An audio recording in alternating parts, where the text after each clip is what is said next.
A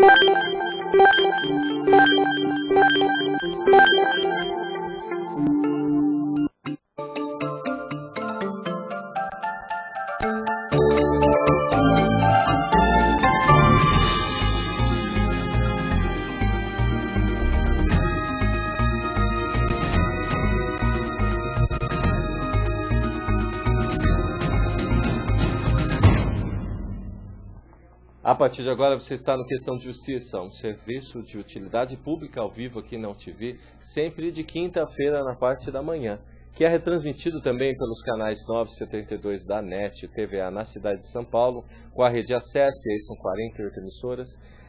Pelo nosso site, você também entra e acha ali os programas do Questão de Justiça, e também a Questão de Justiça agora tem algumas versões diferenciadas. Na Rede Brasil de Televisão, você acessa de segunda e terça-feira, acessa e assiste na programação junto com o Ney Gonçalves Dias, a Nani Venâncio, o Celso Russomano, a gente está lá na programação em rede nacional. E também há pouco tempo nas ondas da Rádio Record. A gente vai voltar agora também com a questão da Record News, estamos negociando, né? Parabéns para quem, doutor Leopoldo? Parabéns para todos e para o cidadão que te ouve, escuta e assiste esse excelente programa, o programa Questão de Justiça. Eu quero só, antes de falar dessa figura fantástica, né? Você colocou na tela, mas eu sei o nome dele. Dr. Paulo Sérgio Elias Vespoli, né?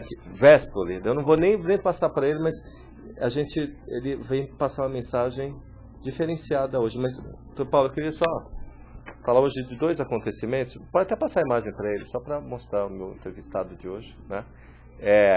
Passa só a câmera para ele. Olha ele aí, que simpatia de homem. E chique, hein? Eu não sei se esse é o Pedro Pulê, não. Esse que foi, né? Chiquetérrimo. Então, deixa eu só colocar, Dr. Paulo, uma situação que chamou a atenção. E eu sei porque tem um familiar meu olhando em casa. E hoje de manhã a gente pegou uma reportagem na Ana Maria Braga, que eu gosto muito, uma pessoa que eu não conheço pessoalmente, mas vi o trabalho dela no interior de São Paulo. E lá passa uma reportagem de, não vou falar quem é o cidadão, mas infelizmente um advogado está sendo acusado de cometer crime de assédio contra a família dele. A gente não pode falar sem saber dos casos, é a primeira vez, a filha que denunciou, aquela coisa toda, né? Pois é, a reação nossa é sempre de indignação, né?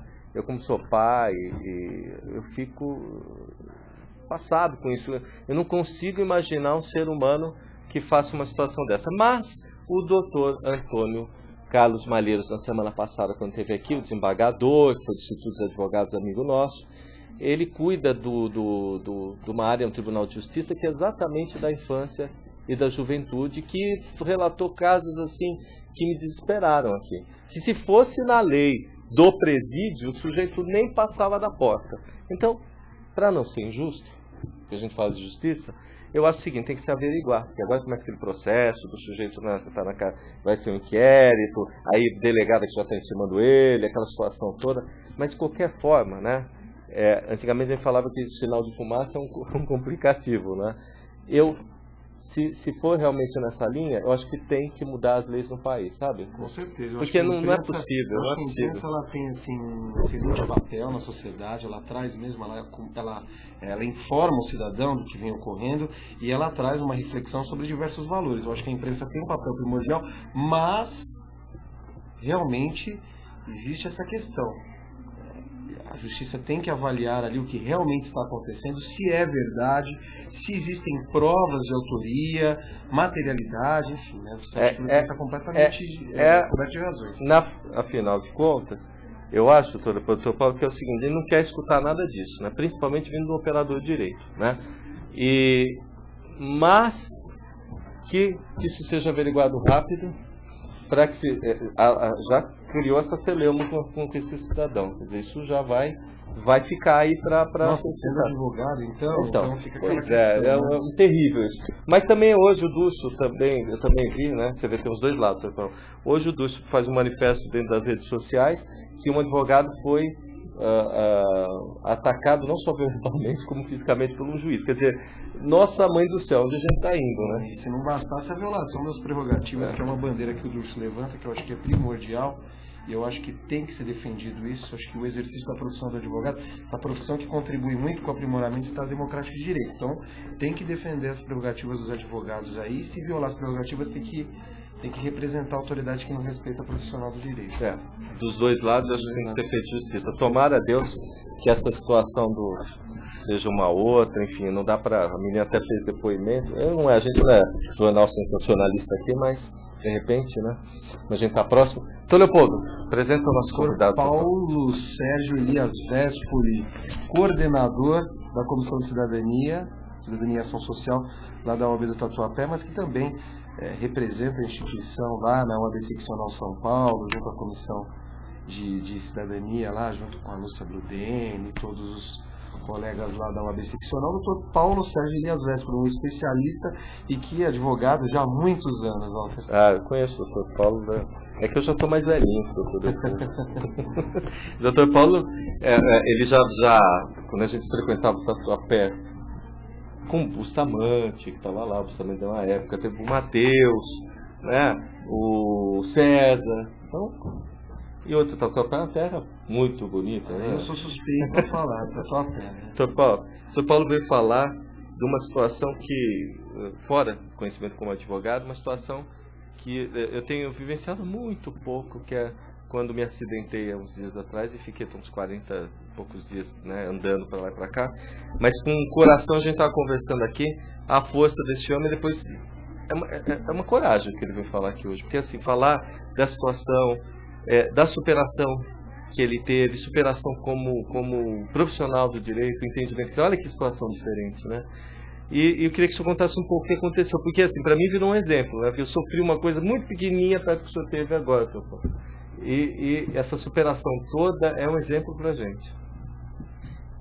Na verdade, os meus colegas sabem que eu sofri um acidente vascular cerebral e que afetou toda a minha capacidade motora do lado direito. Ou seja, de repente eu perdi todo o contato, toda a comunicação com o lado direito do meu corpo. Isso me transformou numa pessoa absolutamente dependente e eu pude descobrir com esse episódio, que aliás acabou me engrandecendo e não me derrubando, que eu tinha muitos amigos na minha categoria profissional, amigos que se dispuseram a me ajudar, a apoiar, a protocolar petições para mim, a me dar retaguarda jurídica, enquanto eu não podia ainda exercer a profissão, e percebi que a família também acabou se aproximando demais.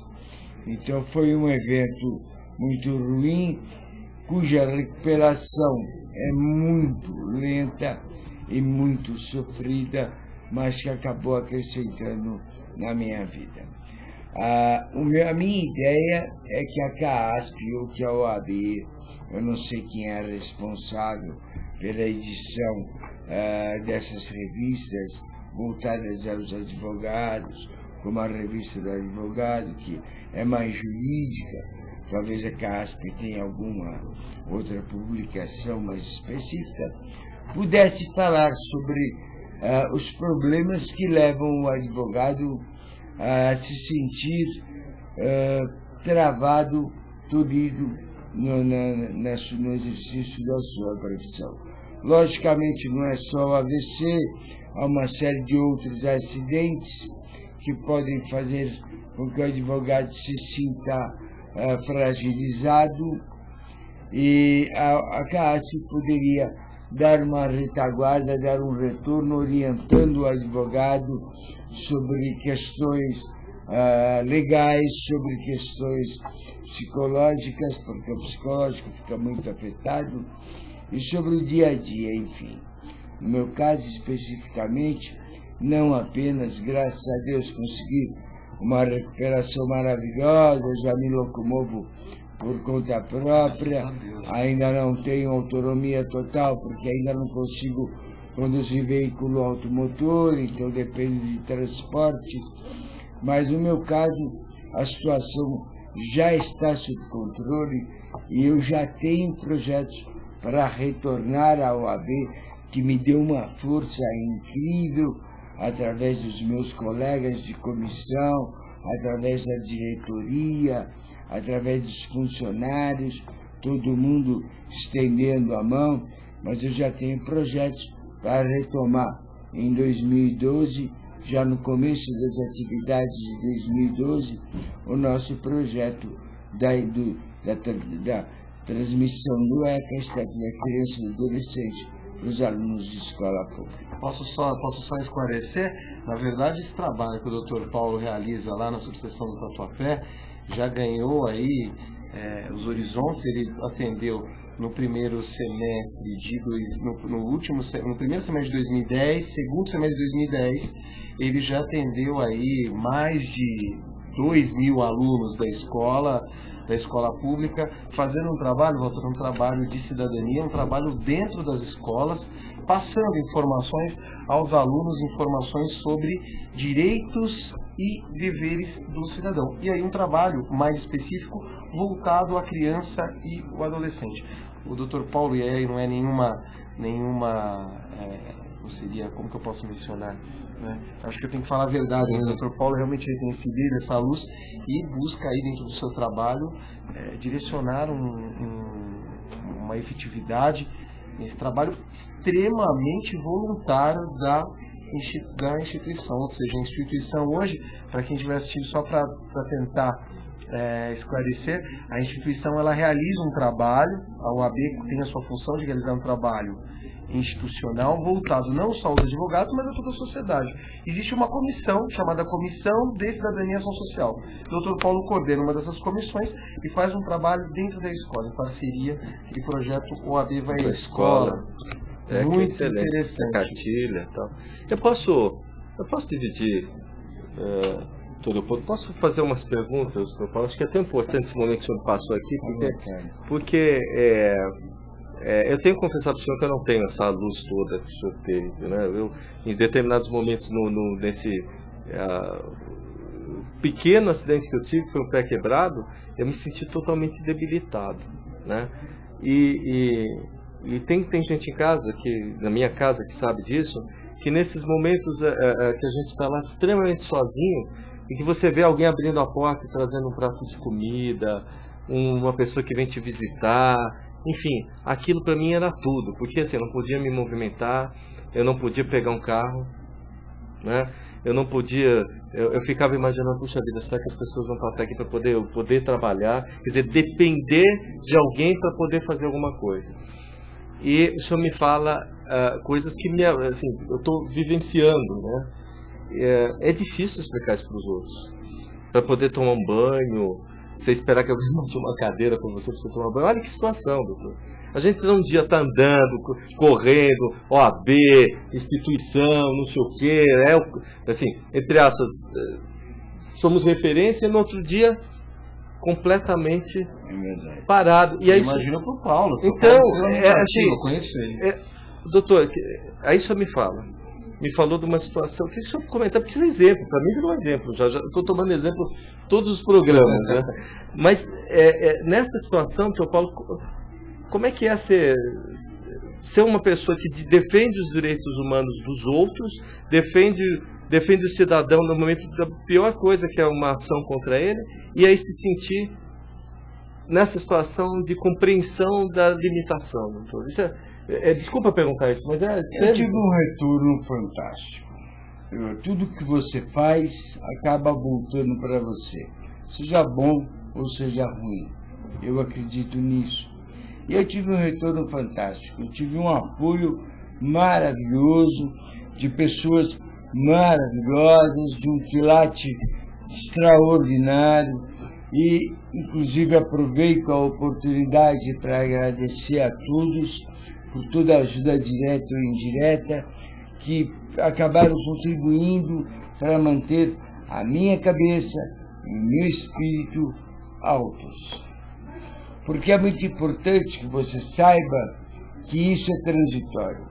Não obstante possa demorar, possa ser uma coisa penosa, é transitório. Mais cedo ou mais tarde vai passar. Então, você tendo consciência disso, você consegue até mesmo dar risada de si próprio. Então, algumas situações que poderiam ser trágicas, que poderiam ser preocupantes, como os inúmeros tombos que eu levei nas tentativas de andar sozinho, que eu me auto-intitulava do homem dos 12 tombos, mas na verdade eu ultrapassei os 12 rapidamente. E eu tive essa condição de rir da minha deficiência e de acompanhar o desenvolvimento. Vou fazer um bate-bola com o senhor. Naquela hora que essa pessoa levanta, que o senhor levantou, o que veio na cabeça do senhor? Porque assim, não é uma coisa fácil. Não é a mesma coisa que levantar, eu estou levantando da cama pulando, que eu vou tomar um copo de água no meio da noite. Eu não consigo imaginar essa situação. Você foca em Deus, se determina e vai embora sabendo que a tua chance de parar na metade do caminho no chão é muito grande. Depois de tantas... Você tem que ter consciência de que você pode não chegar ao seu destino. Mas vendo hoje o senhor andando, como é que o senhor... AVC não é brincadeira. Vai diminuindo, a incidência dos tombos vai diminuindo. Mas não acabou, não. O último tem 2 semanas. Eu tenho um amigo muito doido que ele fala assim, o André Calho, a gente chama de padrão na televisão, ele falou, poxa vida, você tem que ter a certeza que você vai cair. Eu falei, pô, não desejo isso pra mim não, porque eu fico com medo de quebrar o pé outra vez. Olha que exemplo, né? Esse trabalho que eu desenvolvo na OAB, ele não tem nenhum objetivo político. Eu encaro como uma missão de vida minha. Eu tenho que transmitir a essa juventude alguma coisa do que me foi transmitido no banco de escola. Eu acho que é uma missão, é uma obrigação, e isso me motiva muito. Eu quero voltar, eu tenho necessidade de voltar, eu tenho necessidade de atuar novamente. Então, a minha fisioterapia é voltada para isso e chega a ser diária. Quando eu não estou me convalescendo de alguma queda, não estou com alguma dor, a fisioterapia é diária. Até o próximo... Que até isso dói, hein, doutor? Eu consegui fazer só 2. Ainda porque esse indivíduo advogado aqui me levou ali perto do Tatuapé, que eu já moro longe. Mas é um negócio que assim, ela botou a mão no meu pé e eu já saí andando. Eu não consigo imaginar, eu não consigo ter uma noção, porque eu vou confessar, não sou um espírito assim que não funciona de forma nenhuma. Cortar, o pior foi a palestra que você foi na... doutor, ele quer falar isso. Ele foi fazer uma palestra, doutor. Aí chegou lá, né, tava com o pé machucado, foi com uma muleta, tem que apoiar, né? Entrou no palco com essa muleta, todo mundo olhando, colocou a muleta de lado, esqueceu a muleta, saiu andando no palco com a muleta, todo mundo, meu Deus, ele vai cair. Ele já podia abrir uma igreja, eu acho. Milagre. Mas saiu, mas tudo bem. Mas bem, olha, é o receio, né? Eu não sei se é o receio. Aquela situação ali e de repente ter algum problema, né? Cair, fica aquele trauma, né? Eu vou confessar, hoje eu vim pra cá com dor no pé.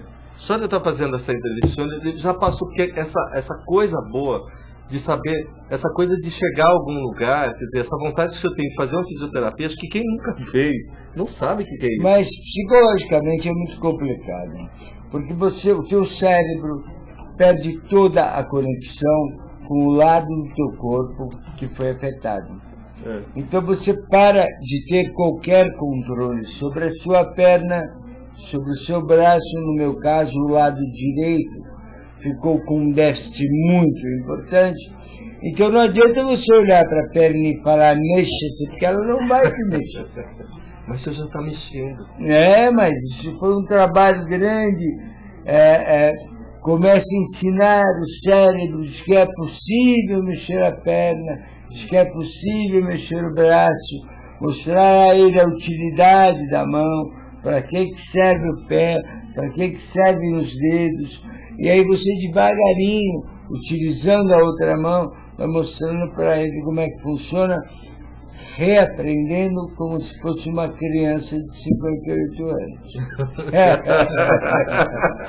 Nossa, que bárbaro. Na verdade, um exemplo de superação. Eu acho que assim, o Dr. Paulo ele pode trazer esse exemplo para esses jovens hoje, esses advogados hoje que enfrentam esse mercado de trabalho? Porque não é fácil advogar, não é fácil enfrentar o mercado de trabalho. Você entrar e fazer, digitando com uma mão a petição e pensando no seu próximo, e eu não consigo, assim, como é que você está pensando no outro ainda, né? E ainda, Leopoldo, é aquela história, como ele me deu carona várias vezes. Mas você pensa em você quer terminar de fazer aquilo. Naquele momento, que espírito, doutor? Com outra consequência. Mas com que força que o senhor arrancou onde disso? Porque não é fácil. A determinação de conseguir.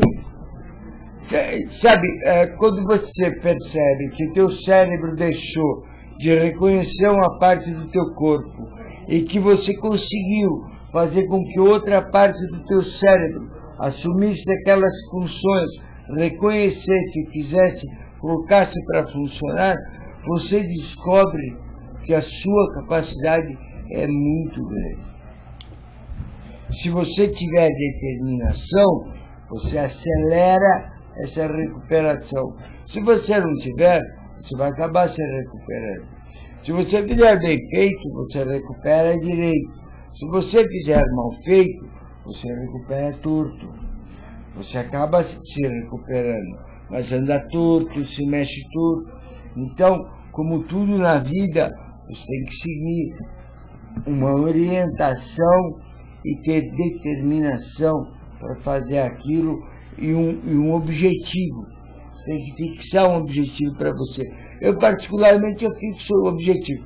Meu objetivo era me vestir utilizando a mão, primeiro. Aí consegui colocar a roupa ajudando com esta mão. Meu objetivo depois era subir a escada sem precisar ficar parando com as duas pernas, andar por andar. Já consegui. Então você vai trocando de objetivo como uma criança. Doutor, essa coisa de objetivo, eu acho que ela está totalmente ligada ao sucesso profissional. O objetivo de não desistir. Está ligado à profissão também. Está ligado à profissão. Nada a isso. Essa coisa do advogado é lá. Essa coisa do objetivo ali, buscar o foco, a determinação. E o exemplo dele, eu acho que é um exemplo totalmente atrelado ao sucesso do profissional. Doutor, esposa nisso. Ela foi maravilhosa. Eu vou dizer um negócio para você, eu confesso, eu agradeço a ela do fundo do meu coração. Eu jamais vou poder pagar o que ela fez por mim, mas nem eu, que convivo com ela, tinha expectativas tão altas em relação a ela. Tá vendo? Ela me surpreendeu muito, embora eu já estivesse num nível altíssimo, ela conseguiu superar essa minha expectativa positiva e foi absolutamente indispensável. Eu não sei o que teria sido sem a retaguarda dela. Olha que lindo, né? É lindo, é lindo. É os votos refeitos, doutor. Dos dois. E é uma dádiva. Eu acho que hoje no mundo do jeito que está, onde a sombra, a poeirinha de um problema separa os casais. Os casais, eles se veem... Eu acho que quando a gente casa na igreja, que diz que é pro bem e pro mal, que o senhor deve ter feito esse juramento, né? Essa é a melhor coisa da vida, né? Você ter essa parceira, essa pessoa amiga, né? Não tem... É uma dádiva, é por isso... É uma dádiva. É uma dádiva, mas também com uma pessoa que nem essa, que doa um pedaço da vida dele, fora, que do lado profissional, que é o lado que a gente mais gasta durante o dia, por uma entidade que nem a Ordem, para defender criança, para tratar de cidadania. Seu Paulo, e amigo, hein? Amigo é uma coisa que eu fiquei meio passado. O senhor falou que teve amigos, eu fiquei meio passado. Tem uma música que me veio à cabeça e que é uma grande verdade, que eu já chorei lembrando disso. Chorei mesmo. Amiga é coisa para se guardar do lado esquerdo do peito. Os meus amigos, eu descobri que tenho muito mais do que eu pensava e descobri que muitos deles tinham muito mais qualidades do que aparentavam. E tive muito pouca gente que eu pudesse dizer, caramba, eu esperava mais. Acho que é até difícil para mim lembrar dessas pessoas, porque foram tantos apoios, tantas ajudas, tanta gente me dando força, tanta gente me empurrando para cima, me levantando o astral, que eu só posso agradecer. Eu sou um cara realmente abençoado. Família maravilhosa, um monte de amigos, muita ajuda, o que mais que eu posso querer, além de ser uma pessoa determinada. Muito bom, né? Não tem nem o que falar. Na verdade, o telespectador aqui, ele comenta, olha, ela fala, meus aplausos, homens guerreiros, tava fazendo elogio também, o Walter que passou por uma cirurgia agora. Verga, mas não quebre aí, garra, determinação, né? Isso chama-se amor verdadeiro, né? Enfim, elogiando o trabalho do olha só, Dr. Paulo, agora, só vendo essa dificuldade toda, né? Como é que você sente a pessoa? Claro que, né, nessa situação, mas essas pessoas que passam por isso. O senhor parou para pensar? Não deve ter parado, né? Não consegue se locomover, não tem calçada, não tem banheiro para ir. A gente chega a ficar numa situação, às vezes, de abrir uma porta para outra voltar, e você não pode chamar, às vezes, olha, a porta está batendo de volta, eu vou empurrar ela com a muleta. Como é que funciona isso na cabeça do senhor? É muito complicado. É muito complicado, primeiro porque a estrutura do nosso país ainda é meio lenta, meio deficiente com relação a essas pessoas. Segundo, porque as pessoas não são preparadas para isso. Ninguém é preparado para enfrentar um revés desse. Ninguém imagina que isso possa acontecer consigo. Você imagina que aconteça com os outros, como a questão das drogas. Ninguém imagina que vai acontecer dentro de casa. Mas de um momento para o outro acontece. E nós não temos preparo. Daí que surgiu aquela minha conversa, porque a nossa profissão, a advocacia, é uma profissão muito estressante. Nós vivemos as vitórias e as derrotas dos nossos clientes. Não raro, nós sofremos quando fazemos um trabalho muito bem feito e esse trabalho é infrutífero e gera consequências, obviamente, para o cliente. Então, nós temos já esse estresse enraizado a nós, que somado aos outros estresses do dia a dia, trânsito, dificuldades, a dinamização do Poder Judiciário, os prazos que demoram a acontecer, o cliente não entende. Processos que se arrastam por anos e anos e o cliente te cobrando e você tendo que responder por algo que não é sua responsabilidade.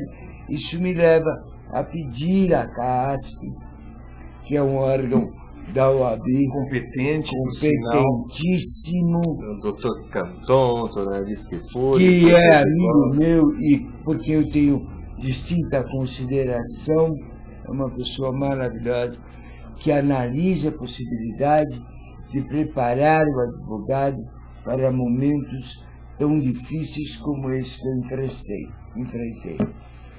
Eu venho superando porque eu já tinha uma condição de pessoal muito boa, que me ajudou bastante, tanto em termos mentais, como em termos psicológicos, como em termos espirituais, financeiros também. Uma retaguardazinha que me permitiu passar de 17 de junho, que foi quando eu sofri meu AVC, até agora, sem oferir nenhum dinheiro. Só gastando e com remédios caríssimos. Mas não são todos que têm essa possibilidade, então a CASP poderia fazer a parte de prevenção, a CASP poderia fazer a parte de orientação, inclusive em termos de assistência a essas pessoas, de onde elas devem se dirigir para conseguirem uma retaguarda. Seria um grande serviço prestado à categoria, há alguns advogados que já vivem isso e há outros que, eventualmente, poderão vir a viver, muito embora nem imaginem isso. E a família, às vezes, né, doutor? Porque o advogado é um profissional liberal. Fora os clientes que ficam de lado, e esses amigos maravilhosos que lhe acompanharam, né? E a família, o que o senhor falou de custo, e infelizmente isso é assim, no dia não vai ter pão, outro dia falta o dinheiro para comprar comida, aí você já não tem o dinheiro da gasolina, e as pessoas começam a ficar... A questão psicológica do advogado vai para o chão. Ao invés de ele tomar tombos tentando se recuperar durante um processo de fisioterapia, ele toma um tombo pela falta de comida dentro de casa, pela falta de retaguarda, pela falta de assistência aos filhos e à esposa. Que é o que, nossa... Que mata qualquer cidadão. Como é que o senhor superou isso? Tudo isso? Porque isso está tudo dentro da gente quando está acontecendo. Não é os fácil. Os Eu medos. tive muito apoio, muita retaguarda, mas não é todo mundo que tem esse apoio, essa retaguarda. Confesso que em alguns momentos eu olhava para o lado e não sabia para onde correr, para quem perguntar, para quem pedir ajuda, mas eu fui abençoado mais uma vez e essa ajuda sempre apareceu, sempre caiu no meu colo. É o que eu digo, da causa e efeito. Você faz e as coisas voltam conforme você fez. Então, eu queria fazer uma pergunta, depois acho que... Faça agora. Não quero também interromper, eu acho fenomenal essa superação. Eu queria que o Dr. Paulo falasse sobre essa questão, sobre a visão dele, sobre essa questão do trabalho de cidadania, esse trabalho voltado a essa escola, falando de educação no país. Posso fazer uma abertura disso? Sim. Eu estava em Osasco em 1998. Dr. Rubens Aprobato Machado, qual é mesmo o nome do conselheiro de Osasco? Lá o... Doutor... Ai, meu Deus, o senhor me perdoe, doutor. me fugiu o nome. Mas ele deu início a esse negócio do AB Vai Escola, cartilha maravilhosa, que depois veio evoluir. Eu acho que tratar com criança, tratar com o jovem, tratar dentro de uma escola hoje que está mais perigoso às vezes que, né? Tem que ter muito coração, tem que ter muita alma, porque ao mesmo tempo a gente sabe que está lidando com seres humanos que já estão altamente informados, às vezes não pelo lado tão bom, né? Uma informação jogada na cabeça deles, e o outro lado que são jovens, são pessoas que querem aprender. Como é que o senhor lida com isso aí dentro da escola? Porque eu não tive o prazer de ver nem participar de nenhuma aula dessa. Está convidado. Que bom. Em 2012 nós haveremos de retomar. É um trabalho absurdamente gratificante. É difícil dizer aos colegas que nunca fizeram isso a sensação que você tem quando você termina uma palestra numa escola dessas. Hoje nós vivemos uma situação meio complicada, de violência, de desagregação, a família está complicada, enfim. A nossa função, o nosso objetivo nós assumimos diversas classes numa escola e falamos a eles sobre o ECA, o Estatuto da Criança e do Adolescente, que tem lá os seus artigos que estatuem os direitos e os deveres, e impõe penalizações. Então nós mostramos às crianças as consequências dos atos, não apenas dos atos positivos, como dos atos negativos.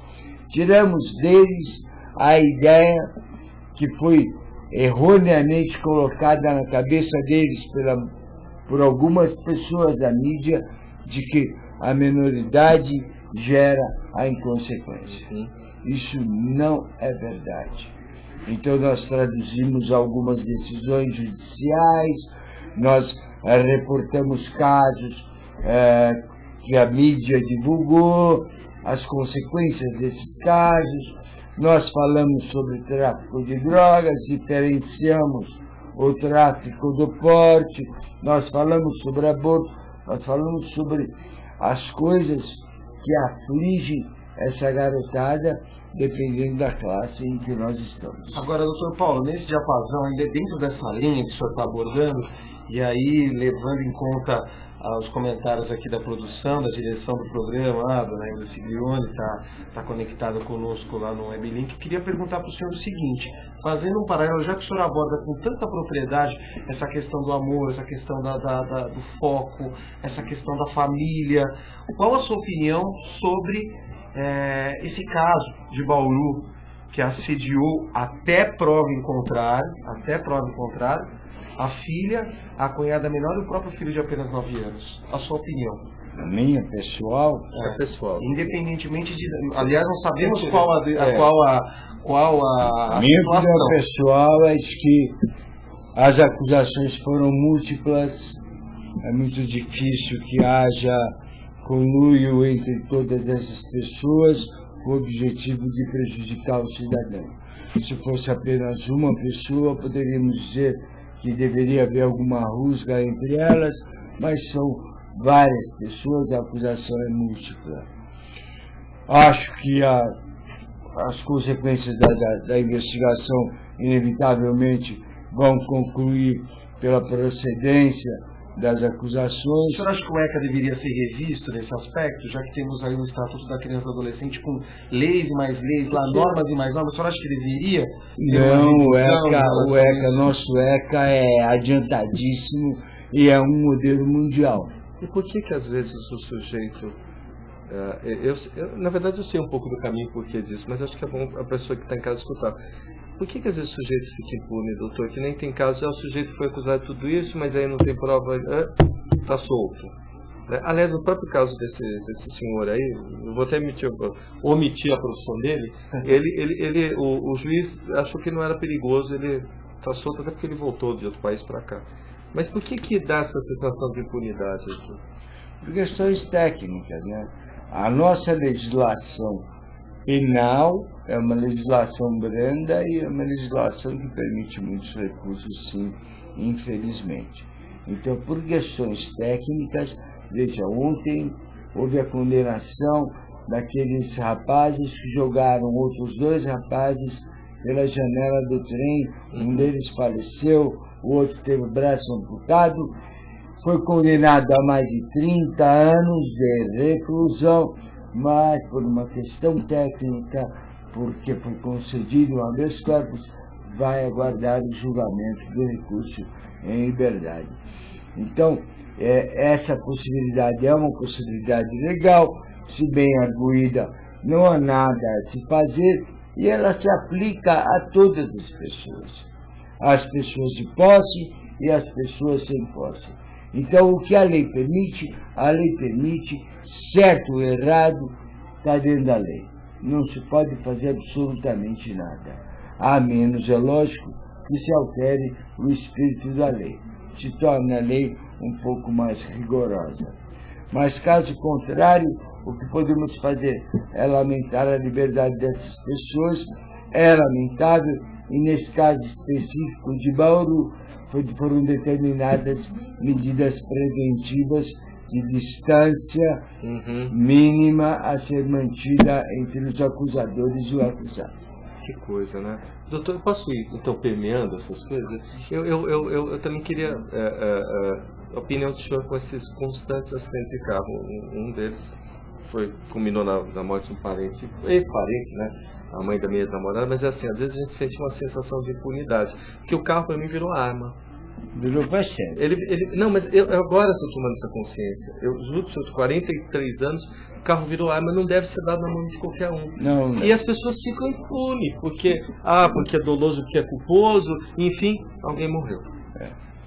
Como é que o senhor sente isso? Eu realmente, doutor Leopoldo, eu sei que ninguém tem intenção, hoje eu vou matar um porque eu vou dirigir, mas o jeito que dirige, às vezes, pode propiciar esse tipo de coisa. Eu mesmo tive um filho que faleceu em um acidente de trânsito, aos 18 anos de idade. Ele estava no carro de um amigo de infância, então nem providências legais pudemos tomar, porque o amigo foi como se perdesse o meu irmão. Sabe, o perdão judicial era inevitável. Então, Agora, existem casos em que há o uso de drogas, o uso de álcool, e como a nossa Constituição prevê que ninguém é obrigado a produzir provas contra si, surgiu no STJ e no STF o entendimento de que não era necessário, não era obrigatório a pessoa produzir exame, seja de dosagem alcoólica, bafômetro, nada que pudesse prejudicá-lo lá na frente. Isso fez com que todas as pessoas se recusassem sem absolutamente qualquer consequência.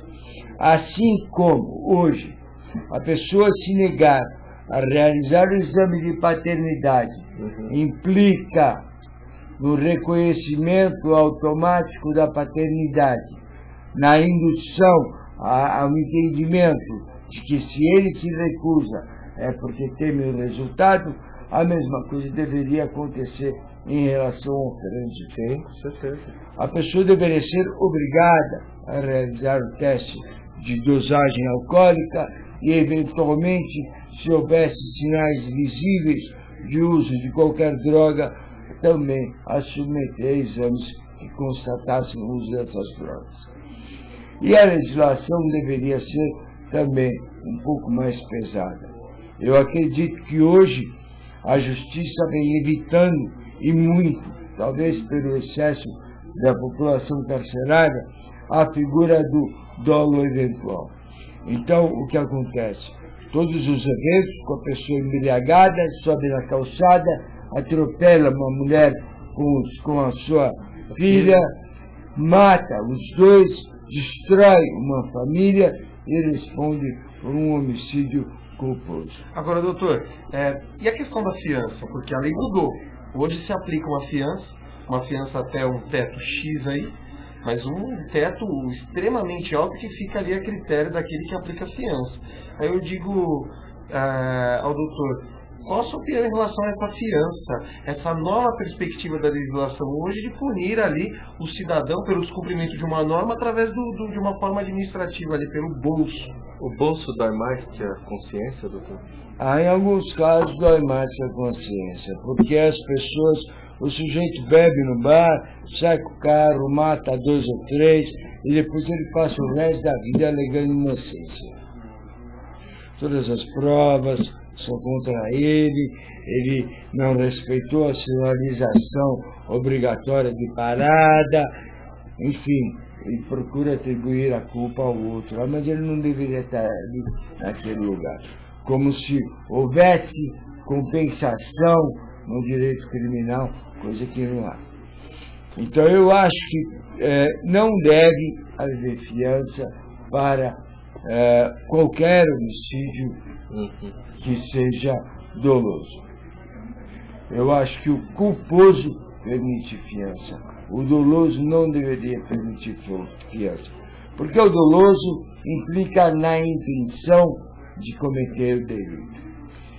Pode ser eventual. Se você ingere álcool e vai dirigir o seu veículo em situação alterada, você está assumindo o risco, por causa dos seus reflexos alterados, de produzir um evento danoso, quiçá trágico, de matar alguém. Agora, será, doutor, eu fico às vezes perguntando, né? Você bebe, será que não fica mais barato, falando em bolso, eu pegar um táxi para casa e perder o carro, pagar seguro, perder a vida das pessoas, né? A gente não é um pouco arrogante com relação a tudo isso? O brasileiro não continua um pouquinho, não, eu sou o supremo, eu jogo futebol, eu sou o cara, ninguém me pega, não tem essa carteirada, pelo menos na cabeça da pessoa. Tem alguns vícios também.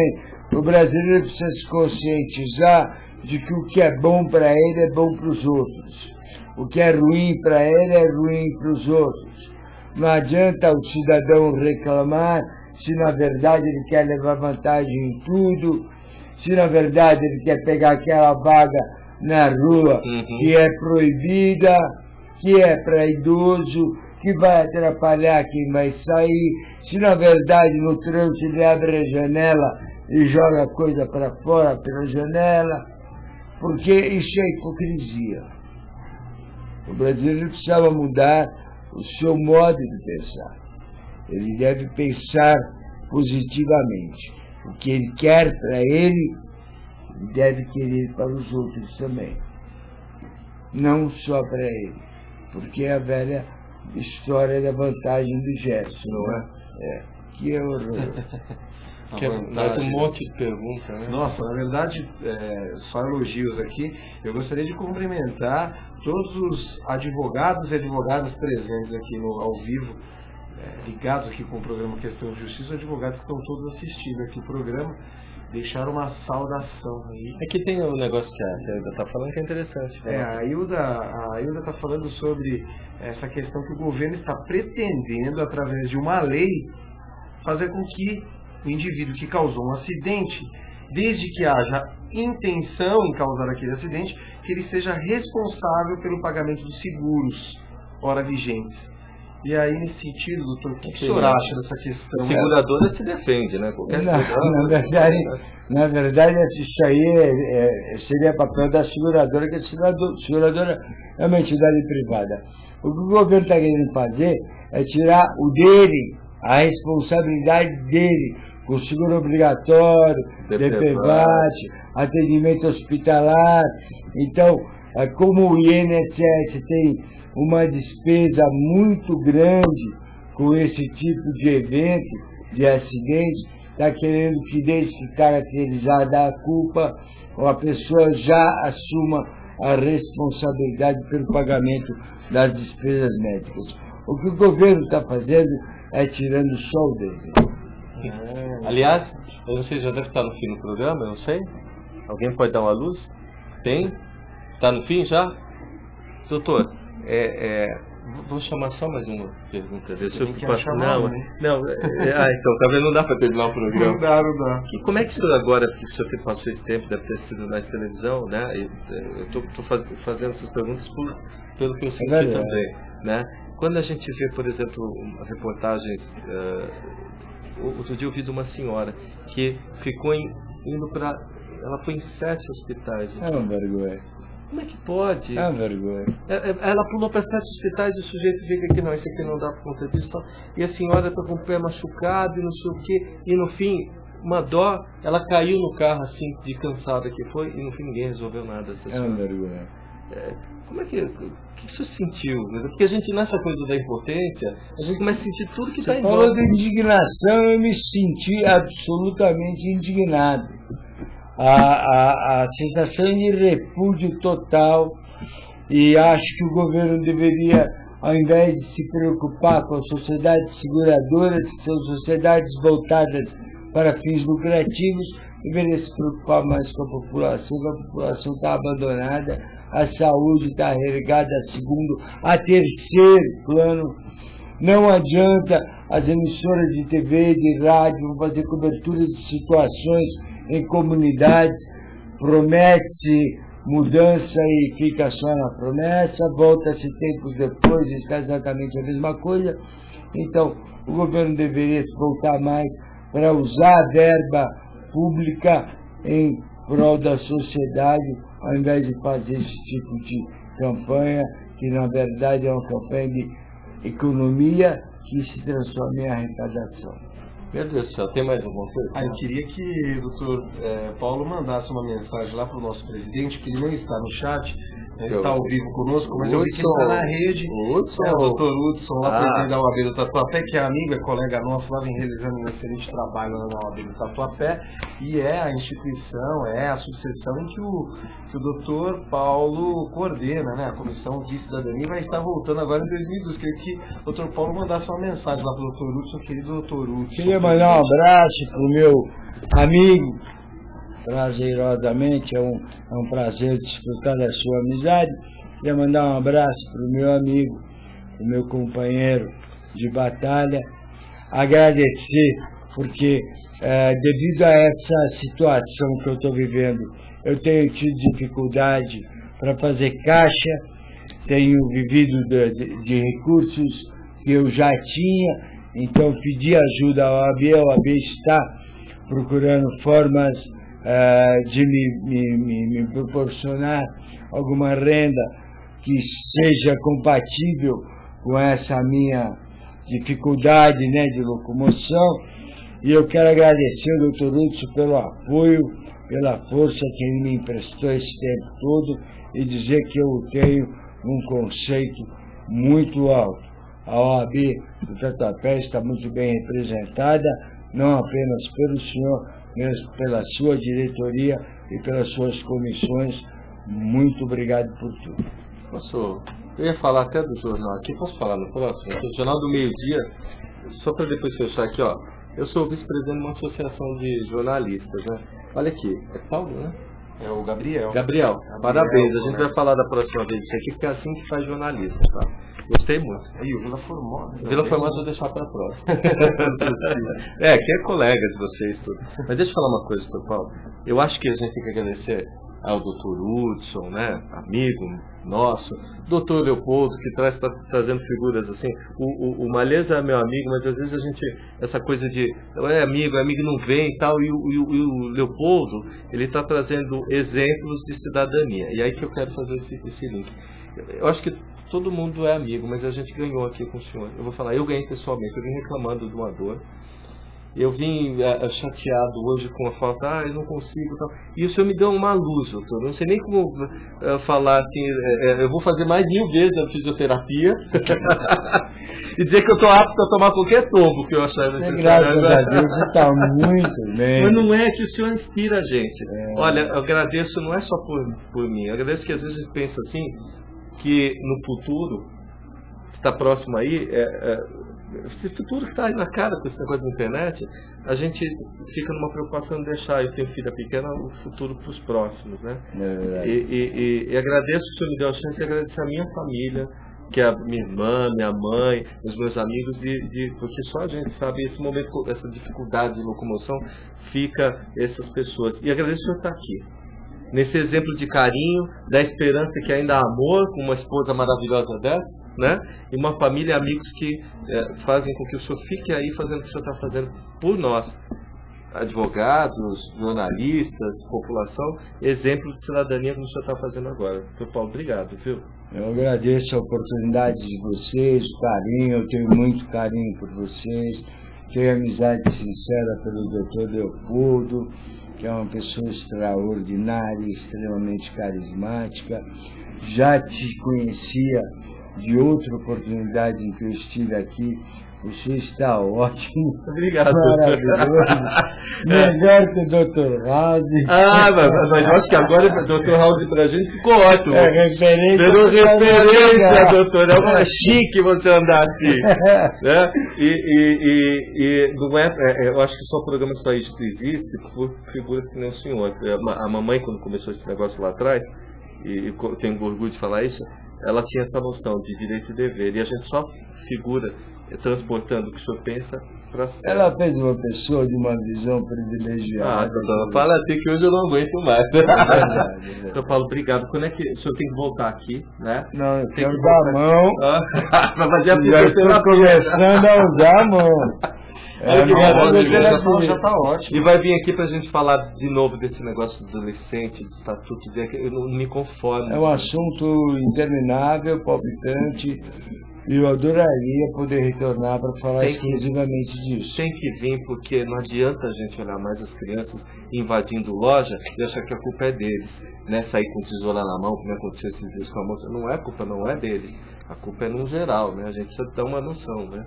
Obrigado, viu, doutor? Obrigado a vocês. Eu vou ter que terminar o programa, doutor Leopoldo. Obrigado pela presença do Dr. Paulo. Obrigado a todos esses que estão nos assistindo aí, contribuindo com esse tema. Hoje o Dr. Paulo já abordando e dando esse exemplo de cidadania a todos nós. Nossa, e de fisioterapia, e de vontade de progresso. Eu tenho que ir lá no Tatuapé fazer essa fisioterapia, hein? Dr. Paulo, obrigado, viu? Muito carinho pelo senhor. Obrigado, viu? O senhor é um exemplo pra gente. Obrigado. Bom, questão de justiça, infelizmente, vai terminando por aqui hoje com o Dr. Paulo, né? vocês podem conhecer mais ali, talvez uma reportagem no do Tatuapé, ou também no nosso site Questão de Justiça, que vai reprisar essa matéria que eu achei interessantíssima e vai voltar no próximo programa. Com a participação do Dr. Leopoldo, a direção da Ilda Cilione e a supervisão geral lá do Alberto Luquete. Até a próxima.